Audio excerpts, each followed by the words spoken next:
ओम शांति।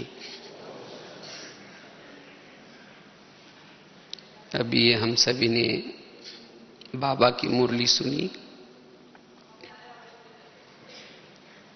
विशेष बाबा ने कहा क्या करो, सदा खुश रहो और सबको क्या करो, खुशी बांटो, क्योंकि आगे चल करके जो अभी हम वाचा से सेवा करते हैं, साधनों से सेवा करते हैं, इसके बजाय आगे चल करके चलन और चेहरा, चेहरा हमारा सेवा का साधन बनेगा।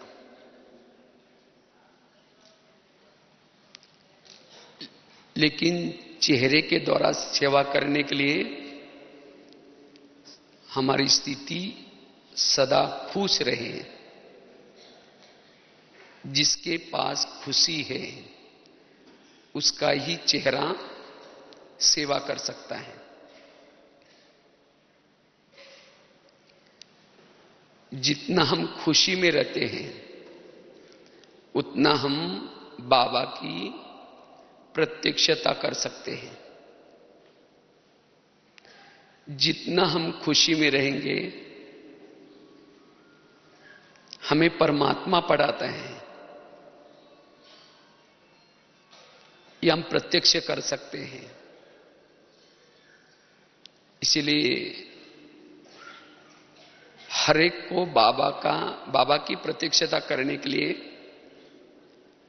अपने चेहरे को खुश रखने का पुरुषार्थ करना है। और वास्तव में देखा जाए, ज्ञान का, योग का रिजल्ट है खुश रहना।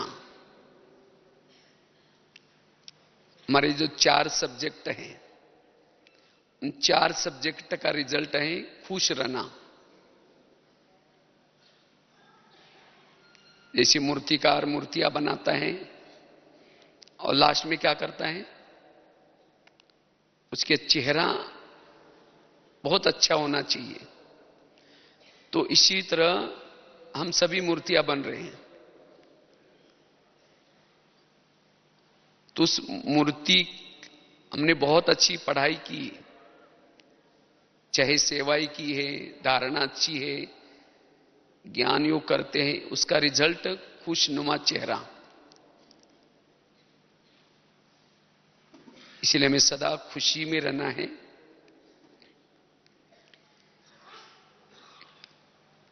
जो खुश रहता है वही कर्मयोगी बन सकता है।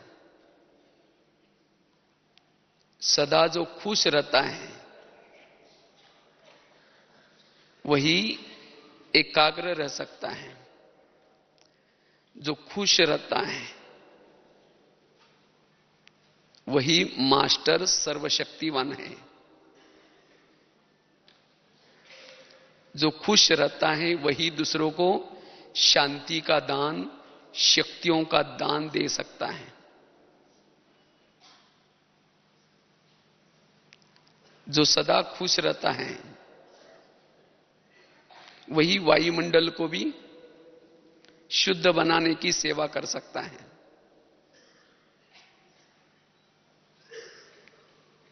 इसलिए बाबा कहते बच्चे खुश रहो, कुछ भी हो जाए लेकिन खुशी को कभी नहीं छोड़ना है। जितना जो खुश रहता है, खुश रहने वाला ही आत्मस्थिति में रह सकता है। अगर मेरे पास खुशी नहीं है, हम आत्मस्थिति में नहीं टिक सकते। जो खुश नहीं रहता वो अंतर्मुखी नहीं बन सकता।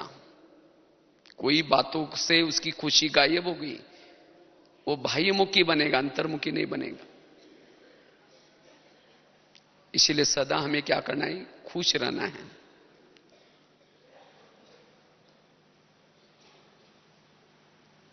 तो ये हम खुश कैसे रहें, उसके लिए क्या पुरुषार्थ करें, उसके ऊपर हम थोड़ी चर्चा करेंगे।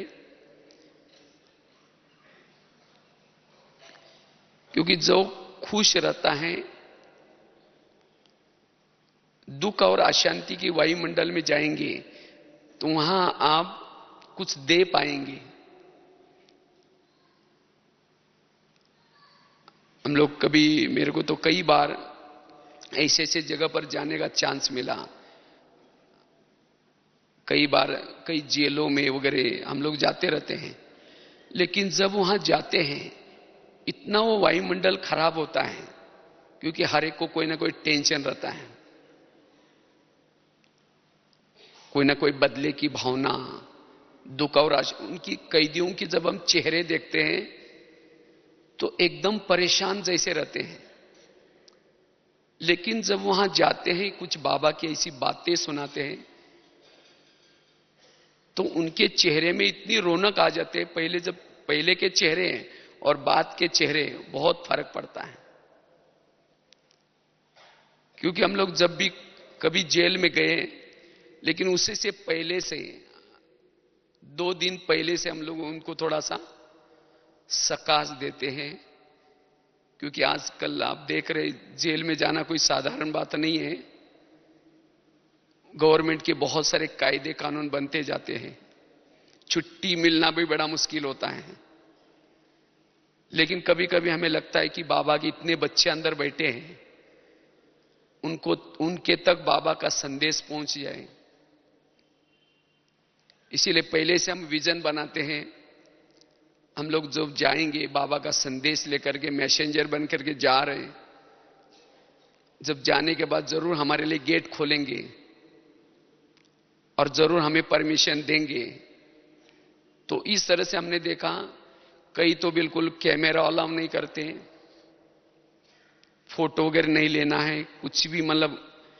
लेकिन जैसे हम लोग जाते हैं, हम लोग कुछ फाइल्स वगैरह बनाए रहते हैं, वो देख करके तुरंत वो जेलर तो कहता है कि नहीं, आप कैमरा भी यूज कर सकते हैं, आप जो भी इनके लिए जो भी सुना सकते हैं, कोई बात नहीं है।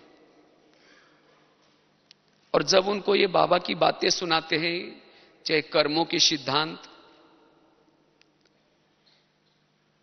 चाहे ड्रामा का नॉलेज, तो उनके अंदर बहुत खुशी आ जाती है।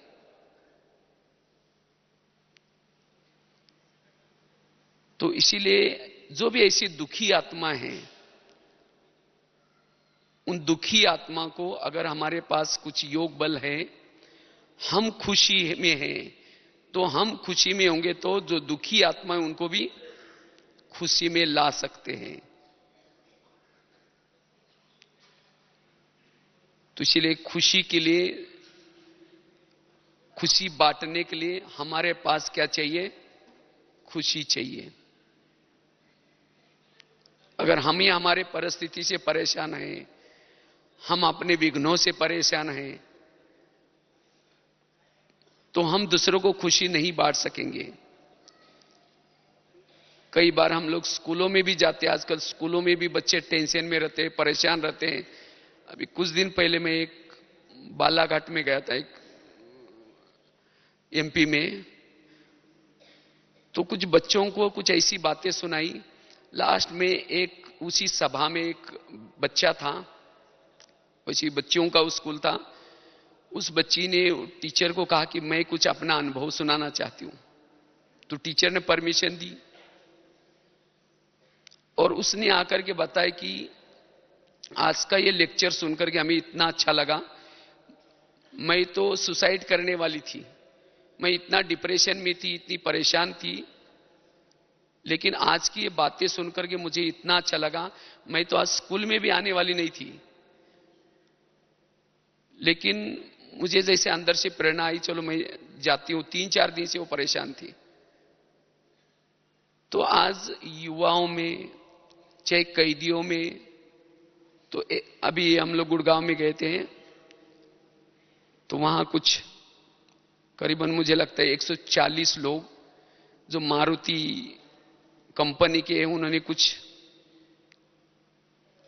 पिछले साल 2 साल से कुछ कांड हुआ था, उसके कारण 150 लोग जेल में हैं। तो उनको ऐसे कुछ कर्मों की बातें सुनाई। तो एक कैदी ने अनुभव सुनाया, कहा कि मेरे अंदर इतना अंदर से बदले की भावना उबल रही थी। मैं तो निर्दोष था, मेरे अंदर कोई दोष नहीं था, फिर भी मुझे डाला हुआ है।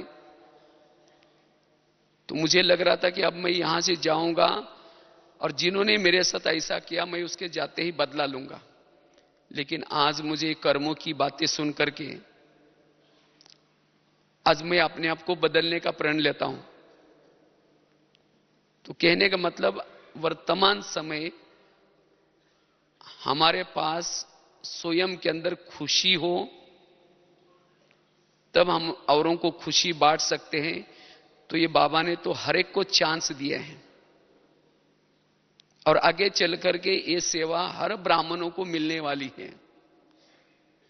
तो अभी से हमें अपने खुशी का क्या करना है, स्टॉक जमा करना है। तो ये खुशी हमारे पास हम कैसे जमा करें, उसके लिए हम क्या पुरुषार्थ करें जो हम सदा खुश रहे। और हर एक के सामने परिस्थितियां आएंगी, ऐसे नहीं कि परिस्थितियां नहीं आएंगी, बातें आएंगी। हम ये नहीं सोचे कि जब बातें चली जाएंगी उसके बाद हम बांटेंगे, नहीं। बातें आएंगी, परिस्थिति आएंगी, लेकिन जो बाबा ने हमें 4 सब्जेक्ट दिए हैं, ज्ञान, योग, धारणा, सेवा, इस 4 सब्जेक्ट के आधार से हम अपने खुशी को बढ़ाते चले। जितना अपने खुशी को जमा करता है उतना ही वो अशरीरी स्थिति, बिंदुरूप स्थिति, लाइट हाउस माइट हाउस की स्थिति, कर्माती स्थिति, निरंतर कर्मयोगी की स्थिति की अनुभूति करता जाएगा। तो चेक करना है मेरी खुशी कहां से गायब होती है, किन बातों से गायब होती है,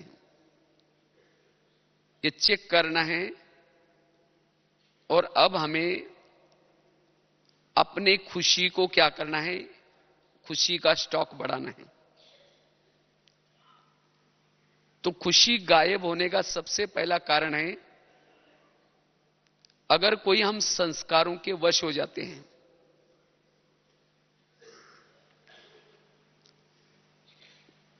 क्योंकि हर एक के अंदर कोई ना कोई ऐसा ही कोई संस्कार होता है, जो संस्कार उसके जीवन में आता है तब उसकी खुशी गायब हो जाते हैं। तो इसीलिए कोशिश करके जिस बातों से के संस्कारों के हम वश हो जाते हैं उसके पर अटेंशन देना है। जो कोई भी संस्कारों के बार बार वश हो जाता है वो खुश नहीं रह सकता। भले ऊपर से मुस्कुराएगा लेकिन अंदर से वो खुश नहीं रहता। और वो संस्कार के वश हम क्यों हो जाते हैं?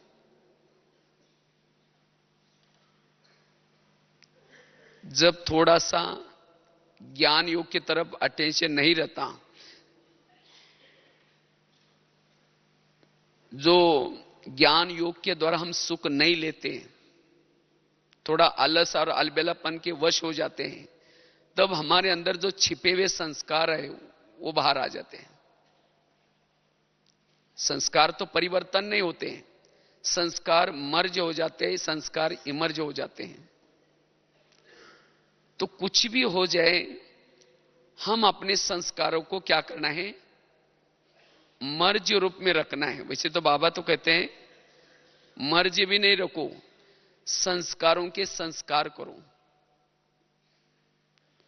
तो जिन्होंने अपने संस्कारों के संस्कार किए हैं वो सदा खुश रहता है,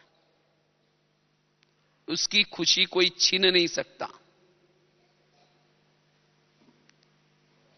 तो इसीलिए चेक करना है अब भी मेरे अंदर कौन से ऐसे संस्कार हैं जो अभी भी छिपे हुए हैं। और थोड़ा भी अटेंशन कम हो गया, वो संस्कार एक्टिविटी में आता है। उसको कोई ऐसा वायुमंडल मिल गया, कोई संग मिल गया, उस संस्कार को ताकत मिल गई, वो संस्कार आपकी नहीं सुनेगा, आपकी खुशी को गायब कर देगा। इसलिए हम सदा अपने संस्कारों को दबाने के लिए, संस्कारों के संस्कार करने के लिए ज्वाला स्वरूप स्थिति, या जिस स्थिति से हमें अतीन्द्रिय सुख मिल जाता है, जिस स्थिति से हम शक्तिशाली बनते हैं, उस स्थिति में रहने का पुरुषार्थ करें। तो इस पुरुषार्थ से हमारी खुशी सदा बनी रहेगी। जिस संस्कार से हम बार बार प्रभावित हो जाते हैं, ऐसे संस्कारों से दूर। तो संस्कारों के वश होने से हमारी खुशी गायब हो जाते हैं। इसलिए सदा ईश्वरीय नशे में, सदा शक्तिशाली स्थिति में रहने का पुरुषार्थ, और उस पुरुषार्थ से हमारे संस्कार दब जाएंगे और जिसे हम खुश रह सकते हैं। दूसरी बात है, अगर हमें सदा खुश रहना है, इसके लिए हमारी स्थिति चाहिए स्वराज्य अधिकारी स्थिति। अगर हमारा स्वराज्य अर्थात अपने इंद्रियों पर ध्यान नहीं है, हमारी इंद्रियां माया के साथ मिली है, माया के वश में है, हम खुश नहीं रह सकते। तो हमें खुशी का साधन है अपने पर शासन, अपने हर इंद्रियों पर शासन। कभी कभी हमारे बोल के ऊपर अटेंशन नहीं, भले हम बोल तो देते हैं लेकिन बाद में दुखी बन जाते हैं। अगर हमारे कान ने कुछ ऐसी बातें सुन ली, भले उस समय तो अच्छा लगा लेकिन बाद में हमारी खुशी गायब। कुछ ऐसी चीजें हम देख तो लेते हैं बाद में। तो इसीलिए जिसका हर इंद्रियों पर शासन है, वही सदा खुश रहता है। स्वराज्य अधिकारी स्थिति। इसीलिए रोज अपना दरबार लगा करके अपने हर इंद्रियों को बताना है, फिर रात्रि भी हमारा दरबार लगाना है। जिसने वो दरबार लगाने का अटेंशन है, वो जाकर के सदा खुश रह सकता है। खुशी कोई और नहीं चिंता, हमारे अपने ही इंद्रियां हमारी क्या करते, खुशी गायब कर देते हैं। इसीलिए जिसका अपने इंद्रियों पर शासन है, वो सदा खुश रहेगा। और इंद्रियों पर शासन किसका रहता है? आज हमारी इंद्रियां हमारे वश में क्यों नहीं रहती? उसका कारण है देहभान। आत्मा अगर अपने भ्रुकुटी में अपने चेयर पर बैठी है तो सब इंद्रियां शासन में चलती है। अगर हमारी आत्मस्थिति नहीं, कहते ना अंधेरी नगरी चौपट राजा टकेशर भाजी टकेशर खाजा। अगर इस नगरी का राजा ही उसकी अपनी स्मृति नहीं है, आत्मस्मृति नहीं है, तो बस कान जो चाहे सुनेगा, मुख जो चाहे बोलेगा, आंखें जो चाहे, जिसको कहते देहभान। और यही खुशी गायब होने का कारण है। इसीलिए स्वराज्य अधिकारी स्थिति। तो बात चल रही थी हमारी खुशी गायब क्यों होती है, उसका कारण और साथ में निवारण। क्योंकि ये हमारे सेवा का बहुत बड़ा साधन, आगे चल करके बाबा को प्रत्यक्ष करने के लिए हमने कितना ज्ञान और योग किया है उसका रिजल्ट दिखाने के लिए हम कितने घंटा योग लगाते हैं, मेरे अंदर कितनी शक्ति है, इसका इंडेक्स है चेहरा। अब जिसका चेहरा खुश है, दुखी आत्मा भी उनको भी थोड़ा सा सहारा मिल सकता है। इसीलिए हमें स्वयं चेक करना है कि मेरी खुशी क्यों गायब होती है। उसका पहला कारण बताया था, अगर हम कोई संस्कारों के वश हो जाते हैं, इससे हमारी खुशी गायब हो जाएगी। तो कोशिश करके जिन बातों के वश बार बार होते हैं, अब हमें उस संस्कारों को ज्ञान और योग से क्या करना है, उसके संस्कार करनी है। दूसरी बात है, जिसका अपने कर्मेंद्र पर ध्यान नहीं है, जो अपने कामों में व्यस्त है, अचानक कोई गलत बोल, गलत सुनना, देखना कुछ, या मन का सोचना, बुद्धि, ये इंद्रियां भी हमारी खुशी को गायब कर सकती है। इसीलिए बाबा ने क्या किया था, ब्रह्मा बाबा ने रोज अपना दरबार लगाते थे। इसी तरह हमें भी रोज अपना दरबार लगाएं। लेकिन हम तो अपने इतना व्यस्त हो गए, जिसको कहते हैं ना दुनिया में, दुनिया तो चंद्रमा पर गई लेकिन पड़ोसी को ना यही पता नहीं है। इसी तरह हम भी और बातों में इतना व्यस्त हो गए, हमारे शरीर में कौन क्या करे उसका हमारा ध्यान नहीं है। और कभी कभी फिर हम दुखी हो जाते, उसका कारण यही है। इसीलिए रोज हमारी एक एक कर्मेंद्रिया क्या करती है, क्या देखती है, उसके तरफ अटेंशन। इसलिए कहते हैं ना, तुम पहले अपने घर को सुधारो। घर मतलब लौकिक घर नहीं है, और इसका प्रभाव फिर औरों के ऊपर भी पड़ेगा। इसीलिए स्वराज्य अधिकारी स्थिति। तीसरी बात है, हमारी खुशी क्यों गायब हो जाती है, उसका कारण है योग बल की कमी।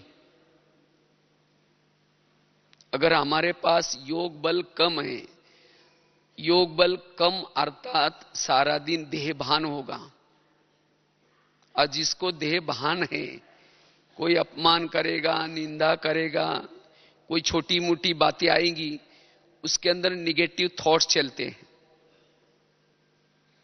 और जिसके कारण खुशी गायब। इसीलिए हम अपनी दिनचर्या में अमृत वेला,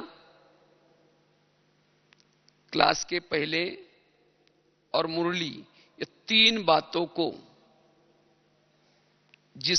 जिसका ये तीन बातों के ऊपर अटेंशन है,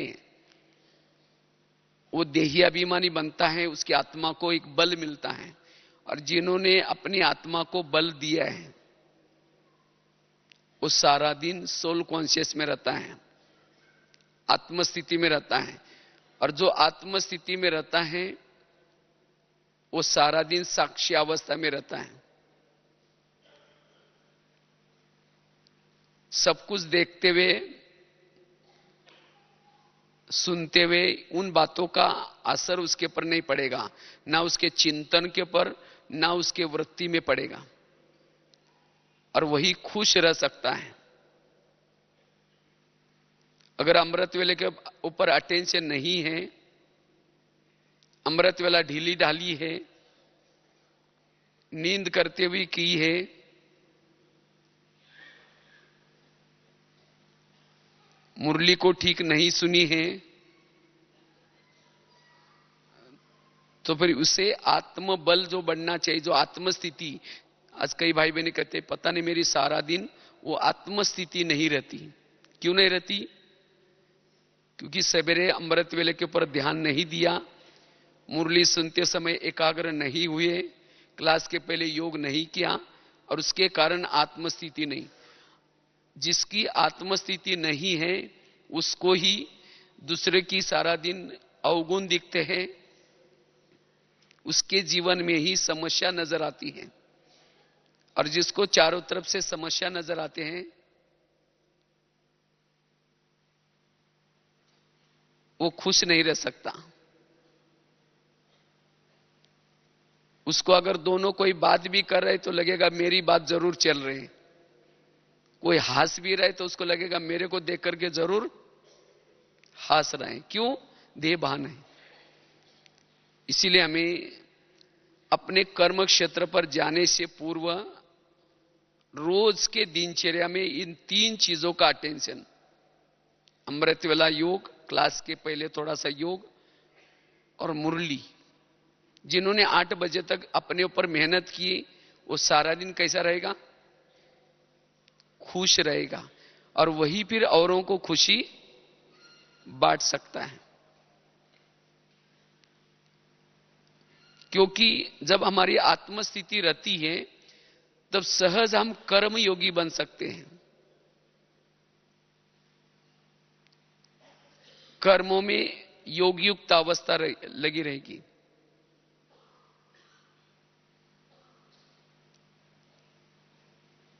तो इसीलिए यथार्थ योग और अपने योग को बढ़ाने के लिए चाहे नुमा शाम का योग भी हम अपने दिनचर्या में थोड़ा सा अटेंशन दें, रात को सोने से पहले।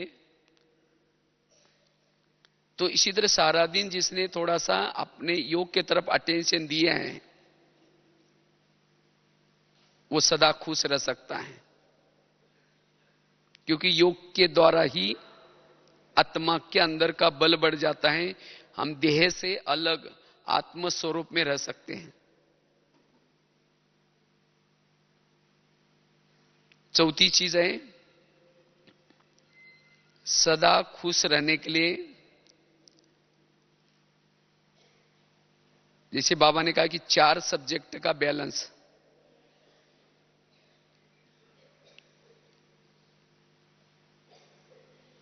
अगर कोई बातें मुझे बंधन में बांध देती हैं, किसी ने कुछ कहा है उसके मुझे संकल्प चलते हैं, इसका मतलब मेरा ज्ञान का सब्जेक्ट कच्चा है। जिसके पास ये 4 सब्जेक्ट में अर्थात खजाना, ज्ञान का खजाना संपन्न है, ज्ञान के पॉइंट्स उसके पास अथाह है,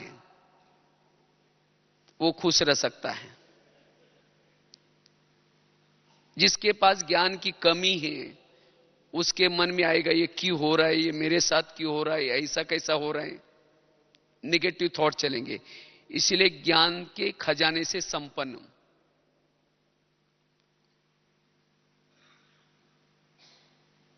जिन्होंने ज्ञान की स्टडी की है, ज्ञान केवल मुरली सुनना नहीं लेकिन उसकी सारा दिन चिंतन, इस सब्जेक्ट की पढ़ाई भी, कुछ अन्य साहित्य भी पढ़े, जैसे ज्ञानामृत है, जैसे बाबा की मुरली है उसका रिवा, तो उसका ज्ञान का खजाना संपन्न होगा। अर्थात ऐसी आत्मा ज्ञान से संपन्न होगी और संपन्न आत्मा कभी भी बंधन में बंध नहीं सकती, वो सदा खुश रहेगी। अगर ज्ञान की पॉइंट्स कम है खुश नहीं रह सकते। इसलिए ज्ञान के सब्जेक्ट में संपन्न, योग के सब्जेक्ट में भी संपन्न। मेरे पास योग बहुत अच्छा है, अब मुझे ज्यादा करने की जरूरत नहीं है। कब पता चलेगा? अगर आपके पास शक्तियां है, सहन शक्ति है, कोई भी बातें आते उसको आप अच्छी तरह सहन कर सकते हो, कोई संकल्प नहीं चलते हैं, उस परिस्थिति का सामना कर सकते हो, निर्णय शक्ति है, परखने की शक्ति है। अगर आपके पास शक्तियां है तो समझो कि आपके पास योग बल अच्छा है, इसे संपन्न है। अगर शक्तियों की कमी है तो इसका मतलब आपको क्या करना पड़ेगा? बीच बीच में समय निकाल करके तपस्या करनी पड़ेगी, पुरुषार्थ करना पड़ेगा योग में बैठने का। तो इसलिए योग का सब्जेक्ट अच्छा है, शक्ति है, और जिसके पास शक्ति है वो कभी भी दुखी नहीं रहेगा, वो खुश रहेगा।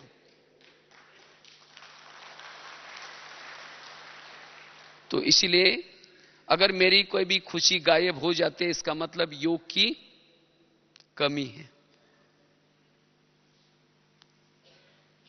मैंने बहुत अच्छा खान पान की मेरी धारणा अच्छी है, मैं बाहर का भोजन नहीं खाता हूं, मैं पवित्र हूं, मेरी धारणा का सब्जेक्ट अच्छा है, उसकी निशानी क्या है? उसके जीवन में गुण दिखाई पड़े। अगर कोई गुणों की कमी है, क्योंकि धारणा से कौन सा खजाना आता है? गुणों का खजाना। अगर गुणों की कमी है, इसका मतलब मेरी खान पान की धारणा ठीक नहीं, मेरी पवित्रता की धारणा ठीक नहीं है। और जिसके पास गुण, सभी गुण हैं, वो सदा खुश रह सकता है। जैसे अगर कोई अकेला चलता है और सामने से कोई डाकू की सेना आ गई, तो क्या हो जाएगा? वो घबराएगा, क्योंकि अकेला है। अगर सामने कितने भी डाकू आ जाए, लेकिन उसके चारों तरफ से इर्द गिर्द में बहुत सेना है, वो कभी भी नाराज नहीं होगा, घबराएगा भी नहीं। इसी तरह जिसके संगम युग में, जिसके इर्द गिर्द में गुण और शक्तियां हैं, वो कभी भी घबराएगा नहीं, क्योंकि गुण और शक्तियां उसको सहयोग देंगे। लेकिन ये गुण और शक्तियां कब रहेंगी? जिसके जीवन में योग का खजाना और साथ में धारणा का खजाना है, और सेवा का खजाना। सेवा, मैंने बहुत अच्छी सेवाएं बहुत आज तक की हैं, उसके जीवन में दुआएं बहुत होंगी। और जिसके जीवन में दुआएं हैं, वो सदा कैसे रहेगा? खुश रहेगा। मैं इतनी सारी सेवा करने के बाद भी मुझे खुशी नहीं रहती, इसका मतलब वो सेवा मनमत प्रमाण कर रहे हैं, परमत प्रमाण कर रहे हैं, या उस सेवा में आपका मैंपन है। मैंपन वाला सेवा में कभी उसको दुआएं नहीं मिल सकती, और वो खुश नहीं रह सकता। इसलिए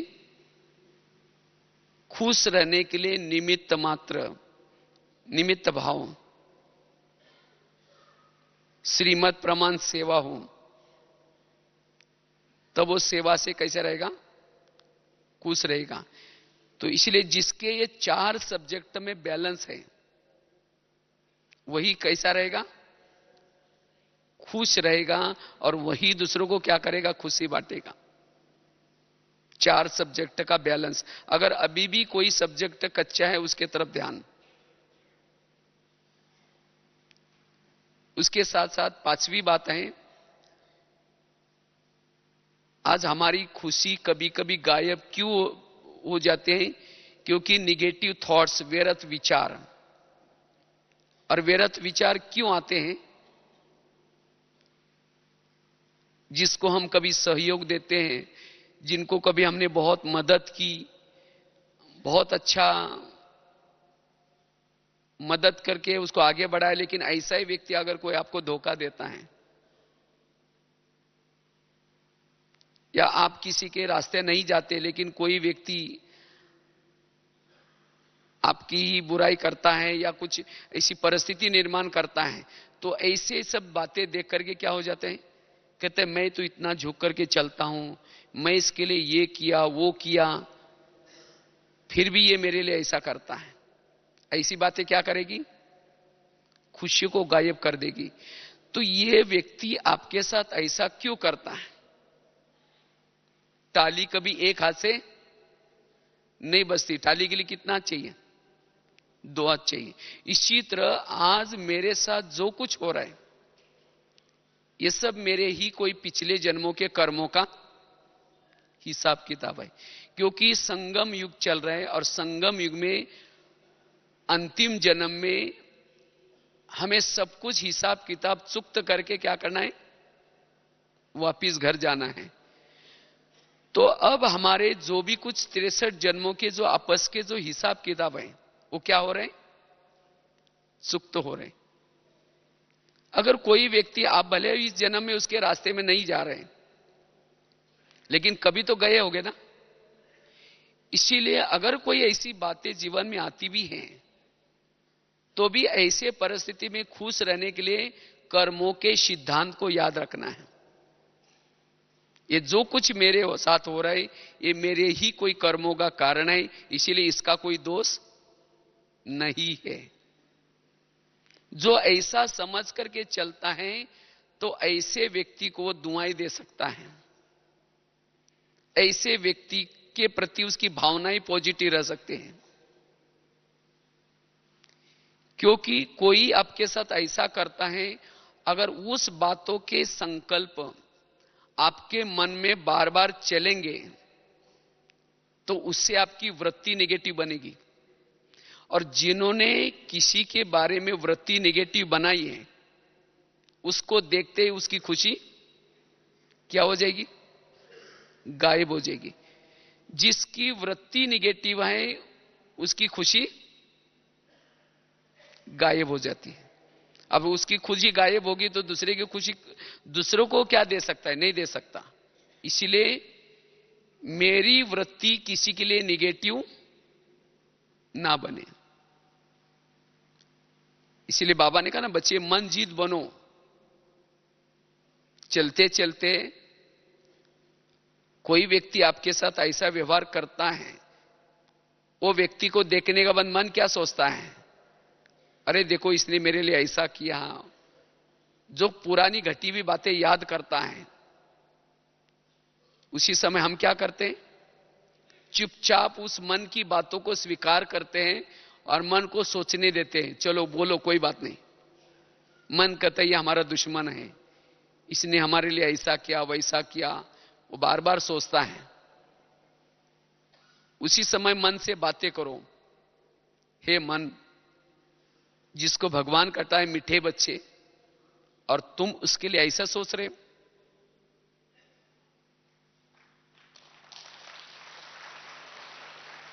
इसलिए हे मन, तुमने मुझे सोच सोच करके मेरे अनेक भाइयों के प्रति मेरी भावना खराब की। इसीलिए अब तुम्हें किसी को भी देख करके कोई भी निगेटिव नहीं सोचना है, क्योंकि मालिक तुम नहीं हो, मालिक मैं हूं। तुम मेरा नौकर है। इसलिए तुम्हें अब चुप रहना है, तुम्हें अब सोचने की कोई जरूरत नहीं। इसी तरह जिन्होंने अपने आप से बातें की हैं, वही ऐसे परिस्थिति में भी क्या रह सकता है? खुश रह सकता है। इसलिए कर्मों के सिद्धांत, जैसे अभी भी गीत सुन रहे थे शुरू में, किसने क्या बोला तो क्या हुआ, खुशी गई तो सब कुछ हो गया। अगर किसी ने कुछ बोल भी दिया, तो उस निगेटिव बातों को क्या बना दो? पॉजिटिव। कभी कभी हम कहते हैं कि देखो, मेरे पीठ के पीछे लोग बोलते हैं। कोई बात नहीं, पीठ के पीछे तो बोलते हैं ना, मतलब आप उनके कितना आगे हैं? आपके पीठ के वो पीछे है, तो आप कितना आगे हैं? उसे और 2 कदम आगे हैं। तो कोई बात नहीं, बोलने दो, लेकिन हमें उस बातों को क्या करना है? नेगेटिव को पॉजिटिव में लेना है। अगर कोई आपका अपमान भी करता है, तो आप क्या सोचो? इन्होंने मेरा अपमान नहीं किया, मेरे ऊपर गुलाब का फूल डाल दिया। अगर कोई गुलाब का फूल डाले, अच्छा लगता है बुरा लगता है? अच्छा लगता है ना। तो जिस दिन किसी ने ऐसा किया, तो योग में बैठेंगे तो बाबा को, बाबा आज आपने एक बहुत अच्छा भगत भेजा था, उसने बहुत अच्छा फूल डाल के गया, आपको बहुत बहुत धन्यवाद, कल भी किसी को भेज देना। उस निगेटिव बात को क्या बना दिया? पॉजिटिव। अगर आपके बारे में 2-4 जन मिलकर के कोई परचिंतन करते भी हैं, आपके लिए कुछ निगेटिव बोलते भी हैं, अगर उसमें से आकर के कोई आपको सुनाता है, तो खुशी क्या हो गई? अरे आपके बारे में किसी ने टॉपिक निकाला था और ऐसे ऐसी चर्चा चल रही थी, आपके लिए बहुत निगेटिव सोच रहे थे, तो क्या हो जाएगा? खुश रहेंगे या खुशी गायब हो जाएगी? कोई बात नहीं। यहां संगम युग में जो भी आपके लिए कुछ बुरी बातें करते हैं, वही लोग द्वापर युग में जब आपका मंदिर बनेगा, उसी मंदिर के पास जिन्होंने परचिंतन किया था वही लोग आकर के क्या करेंगे, कीर्तन भजन गाएंगे। जिसने कहा था कि वो है ही ऐसा, वो गाने का काम करेगा। इसीलिए बाबा को, बाबा आज आपने बहुत अच्छा भजन मंडली भेजी, उन्होंने मेरा बहुत अच्छा भजन किया, फिर कल भी किसी को भेज देना। ऐसी बातें आपको खुशी को गायब नहीं। निगेटिव बातों को क्या बना दो, पॉजिटिव। तब हम व्यर्थों से, छोटी बातें तो बड़ी छोटी छोटी हैं, लेकिन छोटी छोटी बातें हमें क्या करते, खुशी को गायब करते। गीता का सार क्या है, जो हुआ अच्छा हुआ, जो हो रहा अच्छा, जो होगा वो भी। जीवन की हर घटना में कल्याण है। आज तक मेरे जीवन में कितनी सारी घटनाएं आई, उन सब घटना से मेरा भला हुआ या बुरा हुआ है, भला हुआ है ना। तो इसीलिए बाबा कहते बच्चे व्यर्थ संकल्प से मुक्त। तो ये संकल्प निगेटिव, ये हमारी खुशी को क्या करते हैं, गायब कराते हैं। इसीलिए हमें कर्मों के सिद्धांत को याद रखें, निगेटिव को पॉजिटिव बनाने की कला सीखे। जो हुआ अच्छा हुआ, इसको पाठ पक्का करें, तब हम सदा क्या रह सकते हैं, खुश रह सकते हैं। क्योंकि यही चीजें आज योग में भी डिस्टर्ब करती हैं। योग में माया आते, मतलब कोई राक्षस आकर के थोड़ी हिलाता है।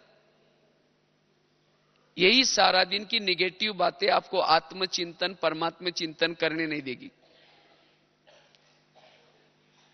आज कई भाई बहनी कहते हैं, पता नहीं जब हम योग में बैठते हैं तो ऐसे ऐसे विचार आते हैं। ये ऐसे विचार क्यों आते हैं, वो विचार कहां से आते हैं? अगर किसी के 10-12 बच्चे हैं, वो शांति से बैठेंगे, एक बच्चा आएगा, कहेगा पापा जी मुझे कपड़े चाहिए, हिलाता रहेगा। पापा जी कहेगा ठीक है बेटा, मेरा पेमेंट हो जाएगा, दे दूंगा। और दूसरा आएगा, कहेगा पापा जी मुझे परीक्षा की फी चाहिए। दूसरा कहेगा मुझे किताब चाहिए। जितने बच्चे उतनी समस्या भी ज्यादा। इसीलिए दुनिया में कहते हैं ना, छोटा परिवार सुखी परिवार। तो हमारे भी कौन से बच्चे हैं, आने की इच्छाएं, तृष्णाएं, संकल्प, विकल्प, अनेक बच्चे पैदा कर लेते सारा दिन में। यह जन्म जन्मांतर के अनेक बच्चे पैदा किए हैं।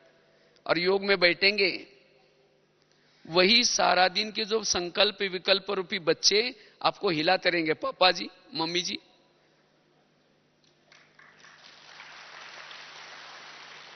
आप उस संकल्प विकल्प के मम्मी पापा हैं। इसलिए जिसने जितने कम संकल्प विकल्प पैदा किए, और उसमें से भी जिसने निगेटिव संकल्प पैदा किए, उसको शांति में बैठने नहीं देंगे। इसीलिए आजकल दुनिया में निगेटिव को क्या नाम दिया है, तनाव हिंदी में कहते हैं, और इंग्लिश में क्या बोलते हैं उसको, टेंशन। 10 मतलब 10, सन मतलब बच्चे, टेंशन। अगर पहले आपके 2-4 हैं और फिर ये टेंशन होंगे तो कैसा होगा? ये काम, क्रोध, लोभ, मोह, ईर्ष्या, घृणा, नफरत, वो खुशी को गायब करने वाले टेंशन है। तो ये मेरे जीवन में टेंशन पैदा ना हो जाए। ईर्ष्या पैदा हो गई, घृणा पैदा हो गई, नफरत पैदा हो गई, वैर पैदा हो गया, विरोध पैदा हो गया। ये चीजें आपको खुश रहने नहीं देंगी। और ये सब पैदा होते संकल्प से, निगेटिव संकल्प से। तो इसीलिए सारा दिन जो पॉजिटिव रहता है, वैसे तो बाबा कहते बच्चे तुम तो ब्रह्मचारी हो, ब्रह्मचारी के तो कोई बच्चे ही नहीं होते। तो इसी तरह जिन्होंने सारा दिन ज्ञान और योग के द्वारा अपने आप को पॉजिटिव रखा है, वो सदा खुश रह सकता है। इसलिए खुशी में रहने के लिए व्यर्थों से मुक्त 5 चीजें बताई। पहली बताई, संस्कारों को क्या करना है, हमारे अंदर जो भी संस्कार है, ज्ञान और योग के द्वारा उसको क्या करना है, मर्ज रखना है। मर्ज तो क्या बाबा कहते बच्चे, संस्कारों के संस्कार करो। दूसरी बात बताई, जिसका अपने स्वराज्य पर ध्यान है वो सदा खुश रह सकता है। तीसरी बात बताई, जिसके पास योग बल है, जिन्होंने योग बल के तरफ ध्यान दिया है, वो देही अभिमानी स्थिति में रह सकता है, और जो देही अभिमानी स्थिति है वो सदा खुश रह सकता है। चौथी बात बताई, 4 सब्जेक्ट में जिन्होंने बैलेंस रखा है, जिसके पास ज्ञान का खजाना भरपूर है, और जैसे बताया कि ज्ञान का सब्जेक्ट अच्छा है, वो कभी भी फंसेगा नहीं। कई कहते बाबा से मेरा योग ही नहीं लगता, अगर बाबा से नहीं लगता तो कोई और लगा हुआ है। क्योंकि जिसके पास ज्ञान का सब्जेक्ट और योग का सब्जेक्ट अच्छा है, वो बाबा के सिवाय कहीं प्रभावित नहीं होगा। अगर बुद्धि कहीं अटक जाते हैं, लटक जाते हैं, चटक जाते हैं, बुद्धि के ऊपर कोई बातों का प्रभाव आता है, तो योग और ज्ञान की कमी है। क्योंकि जो योग और ज्ञान करता है उसको अतीन्द्रिय सुख मिल जाता है, और जिसको अतीन्द्रिय सुख मिल जाता है, जिसने जिलेबी खाई उसको मुरमुरा अच्छा नहीं लगेगा, वो मुरमुरा नहीं खाएगा। तो जिसने योग और ज्ञान से अतीन्द्रिय सुख प्राप्त किया, कहीं भी प्रभाव में नहीं आएगा, और जो कहीं प्रभाव में नहीं आता, एक बाबा के प्रभाव में आता है, वो सदा खुश है।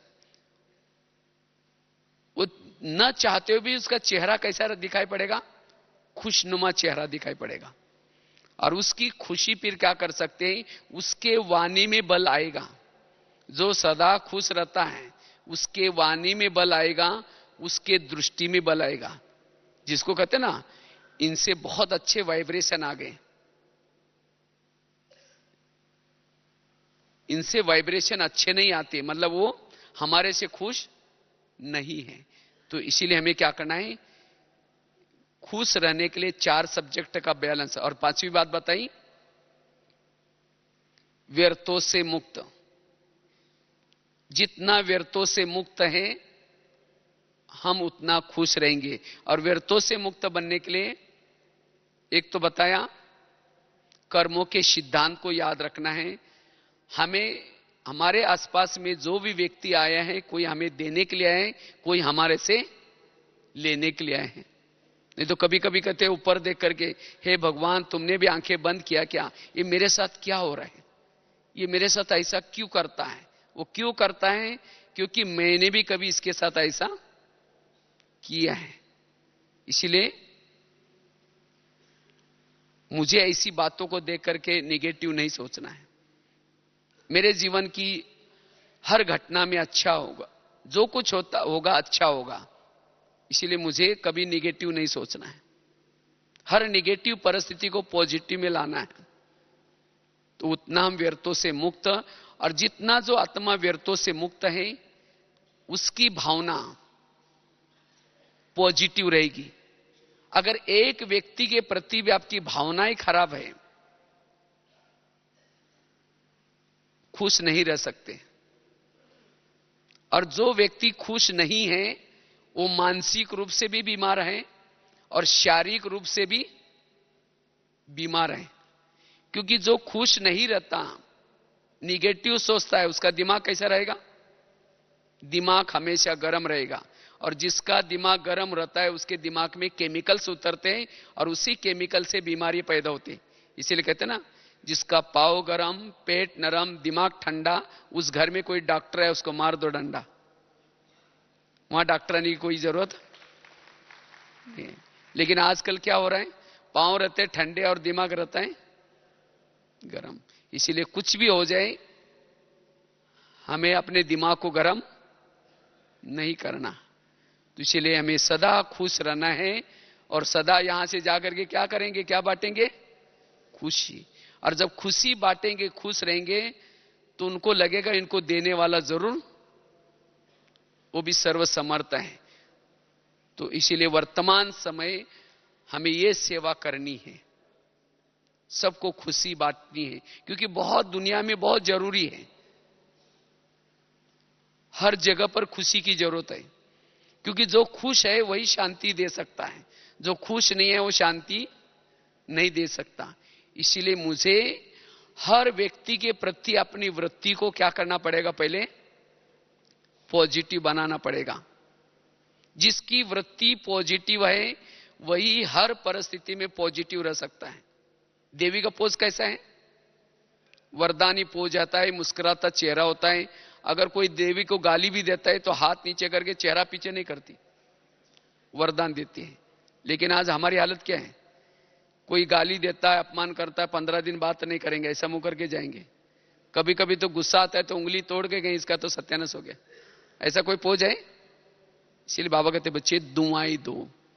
इसीलिए अब हम अंतिम स्टेज में है मूर्ति के, तो इसलिए हमारे चेहरे सदा मुस्कुराते रहे। तो यही पुरुषार्थ अब हमें करना है। ठीक है। ओम शांति।